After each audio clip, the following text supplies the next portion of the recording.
everyone. Thank you so much again for tuning into my channel. Again, welcome to Learn with KT, where I share with you what I know about graphic design and the tools I use to create my projects.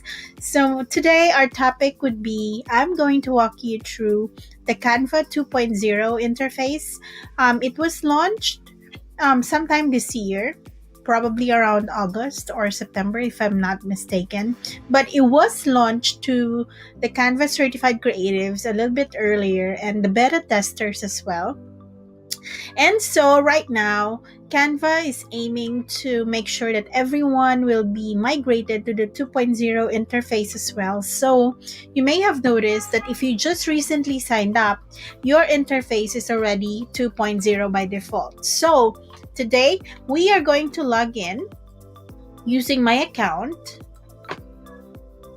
Alright, my account is currently on the Canva for Work account, so you might notice something different from what you have if you are not subscribed to the Canva for Work interface. Let me just show you the different workspaces or the different areas of Canva so that you'll be familiar when you try and when you already have an account. So here on the very top, you will see your profile picture. If you haven't set your profile picture, you will see an initial with your chosen color or the color that Canva assigns to you, but you can always change that with your beautiful picture. Okay, and then you will see your username as well as the name that you used when you signed up for the account.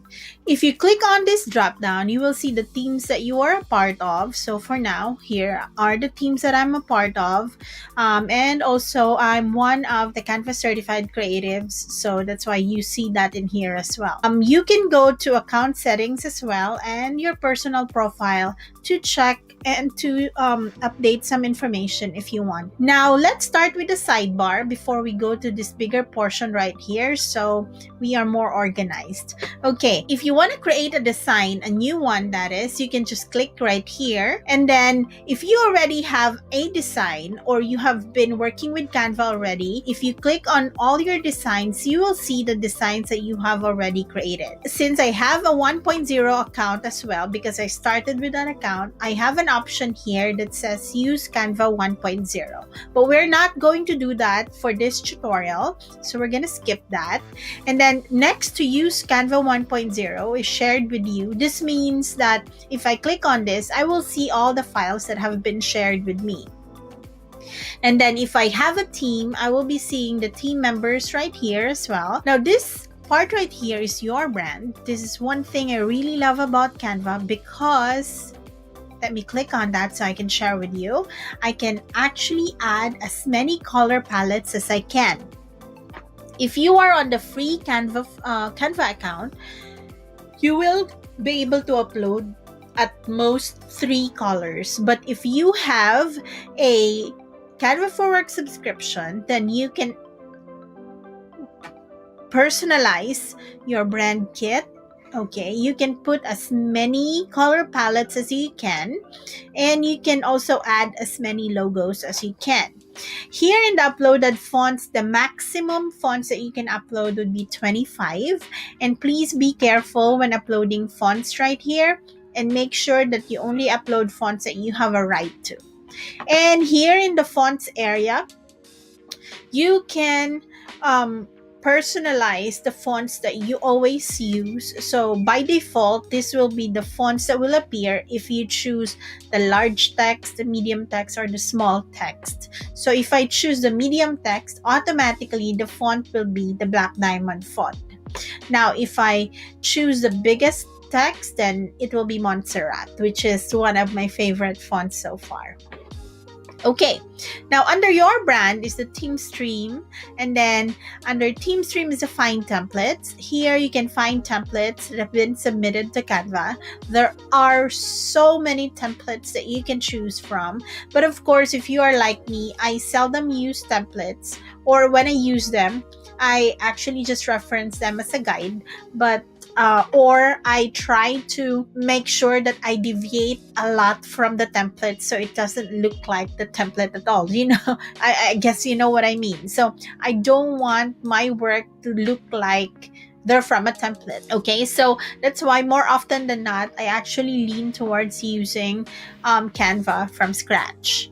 Okay, and then there's also a link here that says Design School. So if you are not familiar with Canva and you want to learn more about it, you can just click on this link and you will be led to the Canva Design School. So here you will have tutorials, you will have articles, you will have so many other information to help you jumpstart your Canva experience. All right, so again, there's a video tutorial on how to get started with Canva. So please start with this, and then you can browse topics, you can browse how-to guides and stuff like that.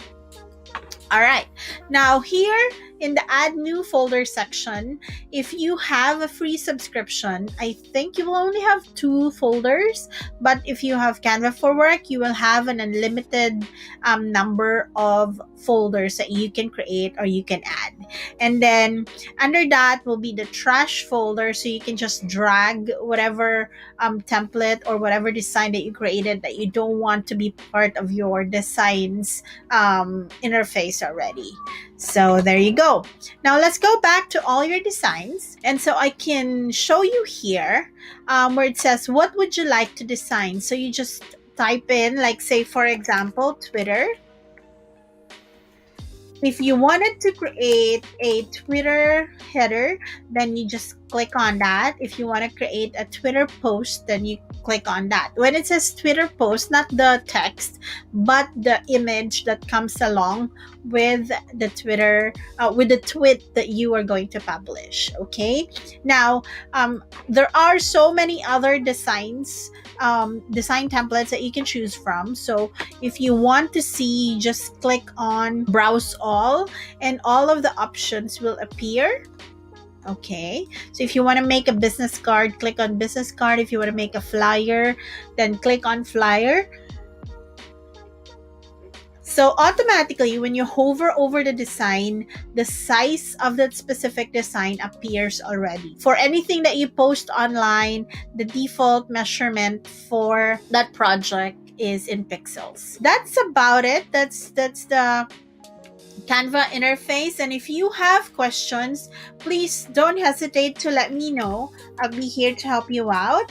And also, if you wanted to send me an email, you may do so by sending it to me via hello@littlemissquesa.com or ktpaperdesigns@gmail.com. If you haven't signed up for my newsletter yet, you can do so by going to bit.ly/KTnews_sign up. So underscore is the it looks like a hyphen, but it's at the bottom portion of the space. So there you go. Thank you again for joining me, and hope you will come back again for the next tutorials.